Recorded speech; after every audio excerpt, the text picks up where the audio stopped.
오늘은 사도신경 시리즈 13번째 시간으로 요한복음 3장 16절을 중심으로 영생을 주신 성령이라는 제목으로 하나님의 말씀 증거하도록 하겠습니다. 우리가 지난번 시리즈에서는 죽은 몸을 살리시는 성령에서 부활에 대해서 함께 살펴봤습니다. 하나님의 우리를 향한 구원은 영혼의 구원만을 이야기하신 것이 아니고 처음부터 우리를 만드실 때에 육체를 가지도록 만드셨기 때문에 하나님의 그 목적과 계획을 위해서 우리의 영혼과 육체를 함께 구원하시는 것이 하나님의 처음 계획이다 말씀을 드렸습니다. 그래서 우리는 예수님이 재림하시기 전에 죽게 되어지면 예수님 재림 때에 우리의 육체가 영광스러운 부활의 육체로 부활하게 되어진다. 그리고 신자는 그런 의미에서 본다면 생명의 부활을 받게 되어지고 불신자는 심판의 부활을 받게 되어진다. 저희가 말씀을 나눴습니다. 그렇다면 생명의 부활이 무엇인가? 우리의 구원의 최종 완성은 어떤 것인가? 오늘 저희가 성경에 말하고 있는 영생, 영원한 삶에 대해서 함께 살펴보기 소망합니다. 우리는 이제 사도신경 고백을 할 때마다 나는 영원히 사는 것을 믿습니다 라고 고백을 하게 되어집니다. 이 고백에 대해서는 사람들이 생각하기를 영원히 사는 것 하면 죽지 않고 오래 사는 것을 영생이라고 착각을 합니다. 그러나 성경에서 말하는 영생은 이런 시간적인 개념만을 이야기하는 것이 아니라 우리에게 훨씬 더 깊은 영적 의미들을 가지고 있습니다. 그 말씀드린 대로 이 불신자들도 죽고 나서 예수님 오시면 어떻게 해요? 부활하게 되어지고 그들 역시도 죽지 않고 영원히 살게 되어집니다. 다만 신자들의 이 부활이 영원한 복과 행복을 누리는 부활이라면 불신자들의 부활은 이제 하나님의 영원한 심판의 지옥의 고통을 받아야 하는 그러한 영원히 사는 그런 부활을 얘기하는 것이죠. 성경은 그렇게 불신자들의 부활에 대해서 영생이라고 말하지 않습니다. 성경에서 말하는 영생이란 단순히 죽지 않고 오래 사는 것이 아니라 하나님께서 우리에게 주신 인간을 향한 모든 사랑과 복을 누리는 삶을 영생이라고 표현하고 있는 것입니다. 성경은 우리의 신앙생활하는 목표가 또 하나님께서 예수 그리스도를 이 땅에 보내주신 목표가 바로 우리에게 영생을 주기 위한 것이다 라고 말씀하셨고, 그것에 대한 깊은 이해를 가지고 있었던 유대인들은 항상 뭐에 대한 관심이 있었느냐? 영생을 어떻게 해야 얻을 수 있느냐에 대해서 깊은 관심을 가지고 있었습니다. 그래서 유대인들은 종종 그 깊은 고민을 가지고 예수님께 찾아와서 우리가 어떻게 해야 영생을 얻을 수 있습니까? 라는 질문을 많은 사람들이 성경에서 했던 모습을 보게 되어집니다. 사도 요한도 사도 바울도 모두가 이 영생에 대해서 깊은 강조를 하고 있습니다. 오늘 저와 여러분이 나는 영원히 사는 것을 믿습니다, 나는 영생을 믿습니다 라는 이 고백이 어떤 의미인지를 함께 살펴봄으로써 하나님께서 우리에게 주시고자 하는 영생의 참된 의미를 통해 이 땅에서 영생을 누리고 바라보는 신앙생활을 할 수 있기를 소망합니다. 첫 번째 한번 따라 보겠습니다. 영생의 약속. 여러분, 이게 영원히 사는 사람 본 적이 있습니까? 고려시대에도 살고 조선시대에도 살고 그 이전에 고조선 시대에도 살았던 그런 사람 여러분 보신 적이 있습니까? 너무나 신기한 것은 뭡니까? 영원히 사는 사람을 본 적이 없어요. 또 인간은 영원한 것에 대해서 경험한 것이 없습니다. 제대로. 그런데 심지어 어린아이에게도 영원히 산다라는 이야기를 하면 다 이해를 합니다. 어떻게 한 번도 본 적이 없고 경험한 적이 없는 것에 대해서 큰 지식이 없는 사람들에게 영원히 산다 하면 영원히 사나 보다, 그런 것들을 이해할 수 있느냐? 이것은 엄청난 일이죠. 이것은 바로 우리 속에 영원한 생명에 대한 지식이 심겨져 있기 때문입니다. 하나님은 처음 우리를 만드실 때에 에덴 동산에 생명나무를 두시고는 그 열매를 먹으면서 우리의 생명을 영원토록 연장하게 하셨습니다. 그래서 인간은 그 하나님의 사랑 안에서 그곳에서 영원히 살 수 있었던 것이죠. 그렇기 때문에 하나님은 우리에게 영원한 삶에 대한 목표를 제시해 주셨어요. 그래서 인간은 기본적으로 그 하나님의 피조물로서 이러한 지식을 알고 있는 것이죠. 쉽게 예를 들면 물고기가 태어나면 물속에서 수영을 합니다. 물고기가 수영을 하기 위해서 수영 수업을 이수하고 이래야 됩니까? 그냥 물고기는 태어나면 알에서 깨서 수영을 합니다. 왜 그렇죠? 그게 본능이에요. 하나님께서 창조하실 때 창조 질서를 따라서 그들의 각 삶의 이 어떤 목표와 방향, 삶의 모습들을 하나님께서 지정하셨고 본능을 따라 그것을 따라 살게 되어 있어요. 인간이 영원히 살고 싶은 이 욕구 역시 하나님께서 우리를 영원히 살도록 창조하셨기 때문에 그 하나님의 목표가 우리 속에 담겨 있기 때문에 인간은 그것을 알 뿐 아니라 그것을 추구한다라는 것이죠. 나이가 많은 분들이 자주 하는 말이 있죠. 빨리 죽어야지. 여러분 이 말을 믿으십니까? 이 말을 믿으면 불효자가 되는 거죠. 우리의 몸은 살고 싶어서 숨을 쉽니다. 우리의 몸은 넘어질 때 조금이라도 안 다치고 싶어서 팔을 내딛어 디딛게 되어집니다. 어떻게든 우리에게 주어진 생명을 보존하려고 나도 모르게 그러한 작용들을 하게 되어져요. 살고 싶은 욕구가 있는 것이죠. 이러한 욕구를 가진 인간이 왜 죽어야 하는가? 하나님께서 영원히 살도록 창조하신 인간이 왜 죽어야 하는가? 성경은 그것에 대해서 바로 인간의 죄 때문이라고 말해주고 있습니다. 하나님과 인간은 생명의 약속을 맺었는데 우리가 잘 알듯이 에덴 동산의 선악을 알게 하는 나무의 열매는 먹지 말아라. 먹으면 반드시 죽을 것이다. 라는 이 하나님의 약속을 인간이 하나님처럼 되고자 반역함으로 이 약속을 어김으로 반드시 죽는다라는 이 약속이 우리에게 임하게 되어진 것이죠. 그래서 인간은 영원히 살기를 갈망함에도 불구하고 이 죽음을 피할 수 없는 것입니다. 그러나 이 현세 중심적인 이 사회에서는 바로 이 영원한 삶에 대한 기본적인 인간의 욕구를 잊게 만들어요. 왜 그러냐?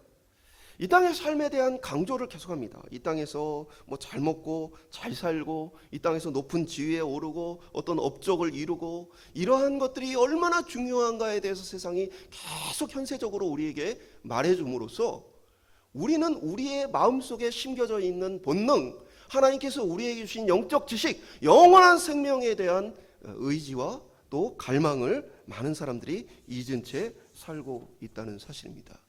비록 우리가 죽음을 눈앞에 두고 있는 죄 가운데 있는 사람이지만 세상 사람들은 그러한 삶이 당연히 인간은 살면 또 때가 되면 죽는다라고 생각하지만 오늘 저희들 속에서 하나님께서 아담에게 주신 또 모든 인간에게 약속하여 주신 이 영원한 삶에 대한 이 소망과 갈망을 잊지 않고 살아가는 저와 여러분 될 수 있기를 소망합니다. 너무 이 땅의 삶에 파묻혀가지고 영원한 삶에 대한 기대와 소망, 하나님의 약속에 대한 믿음이 없이 살아가는 많은 세상의 사람들이 아니라 오늘 영원한 삶에 대해서 갈망하고 그걸 추구하는 저와 여러분 될 수 있기를 주님의 이름으로 축원드립니다. 두 번째 한번 따라하겠습니다. 믿음과 영생. 그럼 영원한 삶은, 영생은 어떻게 얻는가? 성경은 바로 예수 그리스도를 믿는 것이 영생을 얻는 유일한 방법이라고 말해주고 있습니다. 오늘 우리가 읽은 본문은 하나님이 세상을 이처럼 사랑하사 독생자를 주셨으니 이는 그를 믿는 자마다 멸망하지 않고 영생을 얻게 하려 하심이라. 하나님께서 이 땅에 예수님을 보내신 이유도 또 예수님이 이 땅에서 죽이신 이유도 바로 우리에게 영생을 주시기 위해서다. 성경은 우리에게 이 목표하고 있는 것이 영생이다라는 것에 대해서 많은 강조를 해줘요. 요한복음 6장 47절 진실로 진실로 너희에게 이르노니 믿는 자는 영생을 가졌나니. 요한복음 17장 3절은 영생은 곧 유일하신 참 하나님과 그가 보내신 자 예수 그리스도를 아는 것이다. 로마서 6장 23절은 죄의 삭은 사망이요 하나님의 은사는 그리스도 예수 우리 주 안에 있는 영생이니라. 요한일서 5장 13절은 내가 하나님의 아들을 믿는 너희에게 이것을 쓰는 것은 너희로 하여금 너희에게 영생이 있음을 알게 하려 함이라. 그러니까 뭐 성경의 대표적인 뭐 예수님도 그렇고 사도 바울도 그렇고 사도 요한도 그렇고 모든 사람들이 뭐예요? 영생에 대해서 굉장히 많은 이 목표로서 제시를 해주고 있어요. 그렇다면 우리가 예수님을 믿는 것이 영생이 우리에게 어떠한 변화를 일으키는가? 어떤 사람들은 예수를 믿고 우리가 영생을 받은 것이 에덴 동산으로 회복된 것이라고 생각하기도 해요. 물론 이제 에덴 동산은 하나님께서 인간을 향한 모든 사랑과 모든 필요를 채워주신 그러한 곳이죠. 그러나 명확히 말하면 우리에게 영생이란 것은 에덴 동산과는 전혀 다른 것입니다. 에덴 동산은 무엇입니까? 하나님께서 선악을 알게 하는 나무의 열매를 먹지 말라라는 명령이 주어졌던 것이고, 그곳에는 뭐가 있습니까? 바로 이 선악과가 있는 것이죠. 만약에 우리가 다시 하나님께서 회복시켜서 우리를 에덴 동산의 그때의 모습으로 우리 회복시킨다면 우리는 또 뭐 할 가능성이 있어요? 또 다시 하나님을 반역하고 죄를 범할 가능성이 있어요. 그러니까 우리의 영생이란 건 아담이 누렸던 에덴 동산과는 전혀 차원이 다른 것입니다. 우리에게 주신 영생은 아담이 실패한 것을 예수 그리스도께서 다 성취하심으로 아담은 생명나무의 열매를 먹어야만 그 생명이 연장되었지만, 하나님께서 아담에게 주시기로 한 안식, 하나님께서 아담에게 주시기로 한 영원한 생명, 바로 그것을 다 이루어서 우리에게 주시는 것이 바로 오늘 성경이 말하는 영생이라는 것입니다.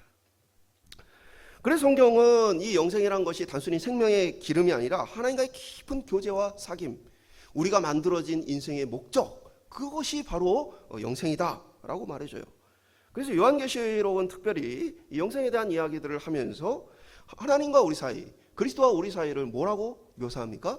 바로 신랑과 신부로 비유하죠. 이 땅의 삶 중에서 가장 깊고 가장 가까운 관계가 뭐예요? 부부 관계죠. 물론 그렇지 않은 부부들도 있을 수는 있겠죠. 그러나 우리가 인간 세상에서도 뭐예요? 부모하고 자식은 뭐예요? 일촌이에요. 근데 부부는 몇 촌이에요? 무촌이에요. 영촌이에요. 왜? 둘이 한 몸이다. 둘은 서로 차이를 구별할 수 없다 할 정도로 그렇게 깊은 관계로 여기는 거예요. 그래서 하나님과의 깊은 사귐과 관계가 회복되어지는 것이 바로 영생이다. 그리고 그것은 아담이 누렸던 정도가 아니라 하나님께서 더 목적하셨던 더 깊은 차원의 교제를 이야기하는 것이다. 성경은 말해주고 있어요. 그러면 우리의 영생이란 뭐냐? 바로 하나님을 찬양하고 하나님께 영광 돌리는 삶을 이야기합니다. 그러니까 우리가 천국에 가면 뭘 하냐? 하나님을 찬양하고 하나님께 영광 돌려. 그럼 어떤 분들이 이렇게 얘기합니다. 이 땅에서 예배 드리는 것도 쉽지 않은데, 기도하는 것도 쉽지 않은데, 천국에서 맨날 기도하고 천국에서 맨날 찬양하면 되게 지겹겠다. 그런 이야기를 하는 분들이 계십니다. 여러분, 그 신앙생활을 하시는 중에 기도를 하는 중에 큰 은혜와 감격을 받은 적이 있으신가요? 예배를 드리는 중에 큰 은혜와 감격을 누린 적이 있으신가요? 물론 우리가 다 죄인이기 때문에 모든 예배와 모든 찬양 부를 때 그렇게 되어지는 것은 아닙니다. 그러나 예수를 믿는 사람이라면 이런 경험이 반드시 있어요. 하나님이 만나주시는 은혜, 하나님이 우리에게 풍성한 어떤 감동과 역사를 해주시는 그러한 사귐의 관계를 우리가 누리게 되어져요. 바로 그것이 훨씬 더 깊은 차원의 우리에게 계속해서 천국에서는 이어진다는 사실이에요. 우리가 죄된 인간으로서 우리의 어떤 그 부족함으로써 지겹고 뭐 힘들고 뭐 억지로 되어지지 않고 그런 것이 아니라 우리의 깊은 내면에 정말 살아갈 즐거움과 우리가 창조된 즐거움이 하나님 안에서 누려지는 것이 바로 영생이라는 것이죠. 예수님께서는 이 땅에 인간으로 태어나셔서 인간의 대표가 되어 하나님과 인간 사이의 모든 약속을 다 이루심으로 이 영생을 우리에게 선물로 주셨고, 우리에게 바로 믿음이라는 수단을 통해서 영생을 선물로 받게 하셨습니다. 성령님께서는 우리로 하여금 예수님을 믿을 수 있는 믿음을 주심으로 우리로 하여금 바로 이 영생을 받게 하십니다. 요한복음 6장은 예수님께서 썩는 양식을 위해 일하지 말고 영생하도록 있는 양식을 위해 일하라 라고 말해요. 그러자 사람들이 그 이야기를 듣고는 그러면 우리가 하나님의 일을 어떻게 해야 합니까? 하나님의 일이 뭡니까? 라고 물어요. 그러니까 영생하는 일이란 바로 하나님의 일을 하는 거다. 근데 하나님의 일이 도대체 뭐냐? 라고 물으니까 예수님이 요한복음 6장 29절에 이렇게 대답하세요. 하나님께서 보내신 일을 믿는 것이 하나님의 일이니라. 그러니까 이제 우리로 하여금 신앙생활하는데 뭐 봉사활동을 열심히 하고 뭐 여러 가지 어떤 사회 업적을 많이 세우고 유익한 일들을 많이 하고 착하게 살고 이러한 것들이 그리스도인의 본질적인 삶이 아니고 그리스도인의 본질적이고 가장 핵심적인 일은 뭐예요? 바로 예수님을 믿는 것입니다. 예수님을 믿는 게 우리가 해야 될 하나님의 일이에요. 예수를 믿으면 그 예수의 믿음을 통해서 나머지들은 우리 안에 자연스럽게 나타나게 되어지는 거예요. 근데 문제는 무엇입니까? 많은 사람들이 예수님을 조금 아는 것으로 예수님을 믿는다라고 쉽게 착각한다는 것에 있어요. 1859년 6월 30일에 프랑스 출신 고개사인 찰스 블론딘이라는 사람이 나야가라 폭포에 줄을 설치를 하고는 그 외줄을 넘어다녔어요. 이 이야기 잘 아시죠? 이 사람이 처음에는 그냥 넘어다녔어요. 그러다가 이제는 눈을 가리고 넘어다녀요. 그리고는 자전거를 타고 넘어다닙니다. 그런 사람들이 그 광경을 보기 위해서 막 모여 있을 때 사람들에게 물었어요. 내가 여기를 또 건너갈 것을 믿습니까? 다 믿는데요. 그러면 내 등에 업혀서 나와 함께 건너갈 사람들은 나오십시오. 아무도 안 나와요. 그때 이 찰스 블론딘이 그 중에 딱 한 사람을 지목해서 묻습니다. 날 믿습니까? 이 사람이 난 당신을 믿습니다. 기꺼이 당신 등에 업혀서 가겠습니다. 라고 얘기를 합니다. 이 남자가 누구냐면 바로 이 고개사의 매니저였던 해리 콜코드라는 사람입니다. 실제로 한번 사진을 띄워주시면 좋겠어요. 당시 찍은 사진입니다. 이 사진은 런던 박물관 공식 블로그에 있는 사진인데요. 찰스 블론딘과 그의 등에 업힌 그의 매니저인 콜코드가 외줄을 타고 나야가라 폭포를 실제로 건너는 장면입니다. 됐습니다. 제가 왜 이 말씀을 드리느냐? 예수님을 믿는다는 것을 많은 사람들은 지식적으로 동의하는 것을 믿는다라고 생각을 해요. 예수님이란 분이 실제로 있었고 실제로 우리의 죄를 위해서 이 땅에 죽으셨다. 그것을 인정하는 것이 마치 믿음인 것처럼 착각합니다. 그러나 그것은 예수를 믿는 게 아니에요. 예수에 대해서 지식적인 아주 짧은 지식을 가지고 있을 뿐입니다. 야고보 사도는 자신들이 예수를 믿는다, 자신들이 하나님을 믿는다 하는 그 성도들을 향해서 2장 19절에 이렇게 표현했어요. 내가 하나님의 한 분이신 줄을 믿느냐? 잘하는도다. 귀신들도 믿고 떠느니라. 귀신들도 하나님이 누군지를 지식적으로 알고 귀신들도 하나님 앞에 섰을 때 두려운 마음을 가질 정도로 감정적으로도 안다라는 거예요. 그러나 그들이 뭐예요? 구원받지는 못한다. 그것은 성경이 말하고 있는 믿음과는 다른 것이다.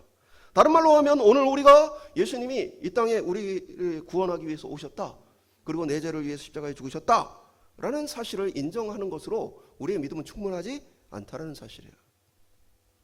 앞에 말씀을 드린 이유는 무엇입니까? 내 삶을 그것에 던지는 거예요.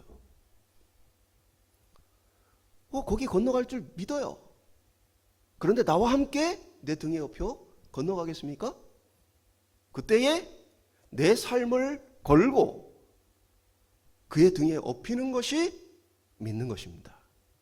그러나 많은 사람들은 지식적으로는 인정하되 내 삶을 그 앞에 맡기지 않고 살아가요. 성경은 비슷한 비유를 하고 있습니다. 밭에 감춰진 보화를 발견한 사람이 그 모든 가진 것을 팔아서 그 밭을 사서 그 보화를 소유합니다. 믿음이란 것은 무엇입니까? 우리로 하여금 지식 동의로 머물러 있게 하지 못합니다. 우리로 하여금 우리의 삶 전체를 걸게 합니다. 마치 보화를 발견했는데 그것을 얻기 위해서는 내 가진 것을 다 팔고 내 가진 모든 것들을 통해서 그것을 얻어야 되겠다는 그것이 머릿속으로만 있는 것이 아니라 그것을 진짜로 믿는다면 행하게 되어 있는 것처럼 믿음은 우리의 삶의 변화를 반드시 일으켜요. 그러나 오늘날 교회에서 어떤 이들은 이 땅에 성공하는 게 목표이고 온갖 세상적인 생각으로 가득한 사람들, 이런 사람들을 예수 믿는 사람이라고 할 수 있느냐? 저는 불가능하다고 생각을 해요. 우리 한국교회는 이 박해가 없는 상황이기 때문에 지식적인 동의만으로도 신앙생활을 얼마나 할 수 있고 지식적인 동의만으로도 사람들에게 존경을 받으며 또 교회 지도자가 되는 것도 문제가 되어지지 않습니다. 그러나 지식적인 동의로는 우리가 영생을 받을 수 없을 뿐 아니라 우리가 하나님의 큰 은혜도 누리기가 쉽지 않다는 것입니다. 물론 우리가 이 땅에서 많이 유혹을 받고 때로는 넘어지고 실패할 수 있어요. 그러나 중요한 것은 우리의 관심과 삶이 예수 그리스도와 그의 영생에 있는가? 내 삶은 정말 그것을 믿고 있는가? 오늘 우리 모두가 예수 그리스도를 참되게 믿음으로 하나님께서 약속하신 영생을 모두가 받아 누릴 수 있기를 주님의 이름으로 축원드립니다. 마지막으로 따라해 보겠습니다. 이 세상에서 시작되는 영생. 어떤 사람들은 영생하면 어떤 사람이 죽고 나서 천국의 삶을 사는 것을 영생이라고 생각합니다. 그러나 예수님께서 우리에게 가르쳐 주신 말씀을 좀 자세히 살펴보면 그것은 잘못된 생각이에요. 나사로가 죽었어요. 그의 누이인 마르다가 예수님과 대화를 나눌 때 예수님이 나사로가 살아날 것이다 라고 얘기해 주셔요. 그러자 마르다가 저도 마지막 날에는 다시 살아날 거라고 저도 믿습니다 라고 얘기를 해요. 자신도 안다고 얘기해요. 그러자 예수님께서 뭐라고 얘기하십니까? 요한복음 11장 25절 26절에 보면 예수께서 이르시되 나는 부활이요 생명이니 나를 믿는 자는 죽어도 살겠고 무릇 살아서 나를 믿는 자는 영원히 죽지 아니하리니 이것을 내가 믿느냐. 살아서 나를 믿는 자는 영원히 죽지 아니하리니. 여러분, 예수 믿는 우리는 육체적인 죽음을 맞습니까? 맞지 않습니까? 여러분, 우리 다 죽어요, 안 죽어요? 나중에 다 죽어요. 근데 예수님 뭐라고 얘기했어요? 살아서 나를 믿는 자는 영원히 죽지 아니한다 라고 말씀하셨죠. 이것은 우리에게 이미 이 땅에서 예수님을 믿음으로 영생을 소유하고 있다는 얘기를 하고 계신 거예요. 이것은 육체적인 죽음을 얘기하는 것이 아니라 하나님과의 관계에서의 영적인 생명을, 영생을 이야기하고 있는 것입니다. 요한복음 6장 47절은 진실로 진실로 너희에게 이르노니 믿는 자는 영생을 가졌나니, 그러니까 믿는 자는 앞으로 죽으면 영생을 가질 것이다 라고 말씀하시는 게 아니고 믿는 자는 이미 영생을 가지고 있다 라고 성경이 선언을 해주고 있는 것이죠. 사도 요한도 마찬가지입니다. 요한일서 5장 13절에 보면 내가 하나님의 아들의 이름을 믿는 너희에게 이것을 쓰는 것은 너희로 하여금 너희에게 영생이 있음을 알게 하렵니다. 너희가 앞으로 영생을 받을 것이라는 것을 내가 알게 하기 위해서 쓴 게 아니고 지금 하나님의 아들의 이름을 믿는, 예수님을 믿는 당신이 영생을 이미 갖고 있다라는 사실에 대해서 내가 알게 하기 위해서 이 편지를 쓰고 있다라고 얘기를 하고 있는 것이죠. 한마디로 영생의 본질은 하나님과의 깊은 교제와 사귐을 얘기해요. 하나님과의 관계를 얘기하는 것입니다. 우리가 영생을 가졌다는 건 뭐예요? 우리를 만드셨던 하나님의 창조 목적대로 그 관계가 풍성하게 누려지고 있음을 이야기하고 있는 거예요. 그 이야기는 오늘 우리가 지금 예수를 믿음으로 하나님과의 교제를 지금부터 영생을 이 땅에서 누리기 시작한다는 것입니다. 영생을 여러분 언제 누리셨어요? 언제 영생을 누리셨습니까? 우리가 정말 즐거움으로 예배하고 기쁨으로 예배하고 또 우리가 교회를 통해 함께 교제하고 하는 모든 것들이 바로 이 영생을 이 땅에서 누리는 삶입니다. 우리가 세례를 베풀고 성찬을 하는 것도 영원한 삶에 대한 이 소망을 이 땅에서 누리는 것입니다. 그런데 우리가 이 땅에서는 완전하지 않기 때문에 항상 이 즐거움과 기쁨과 은혜를 누리는 것은 아닙니다. 또한 사단은 우리가 이 땅에서 영생을 누리며 그 영생을 경험하는 삶을 살기는 것을 원치 않아요. 그러니까 사단은 계속해서 우리를 공격하고 넘어지고 쓰러지게 함으로써 이 영생의 삶을 누리지 못하게 합니다. 그러다 보니까 이 땅에서 교회와 성도들이 이 영생의 기쁨을 누리지 못한 채 살아가는 삶이 많이 있는 것을 보게 되어집니다. 그러나 사단보다 강력하신 하나님께서 우리에게 약속하신 이 영생의 삶을 우리에게 주실 줄 믿습니다. 저와 여러분의 목표는 무엇입니까? 바로 이 땅에서 하나님께서 우리에게 주신 영원한 생명, 하나님을 기뻐하고 하나님을 찬양하고 하나님의 깊은 사랑을 받는 이 영생의 삶을 누리는 것이 우리 신앙생활의 목표가 되어야 합니다. 어떻게 하면 내가 하나님을 더 많이 사랑하고 하나님을 더 많이 알아가고 내가 하나님이 주신 그 은혜와 기쁨을 더 누려갈 수 있는가? 세상은 너무나 어렵고 힘들고 세상에서 여러 가지 고난과 박해가 많지만 그럼에도 불구하고 뺏을 수 없는 내 안에 영생의 기쁨을 누리는 것, 그것이 바로 우리가 신앙생활을 하는 이유입니다.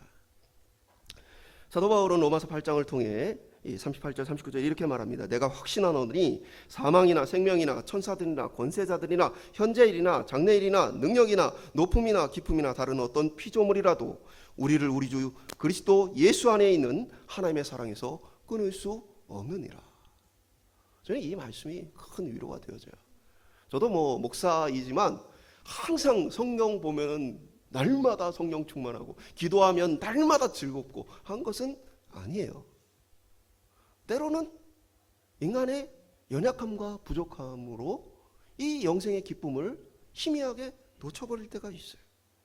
그러나 그때마다 오늘 이 말씀처럼 하나님의 그 사랑에서 우리를 끊을 수가 없다. 끊을 자가 없다. 이 하나님의 약속을 의지함으로 하나님께서 우리에게 영생의 기쁨 주실 것을 우리가 기대함으로써 다시 새 희망과 새 소망을 가지고 살아갈 수 있다는 것이에요. 물론 우리는 요한계시록에 기록된 대로 마지막 때에 하나님께서 새롭게 하시는 새 하늘과 새 땅에서 이 영생을 더욱 풍성하게 누리게 되어질 거예요.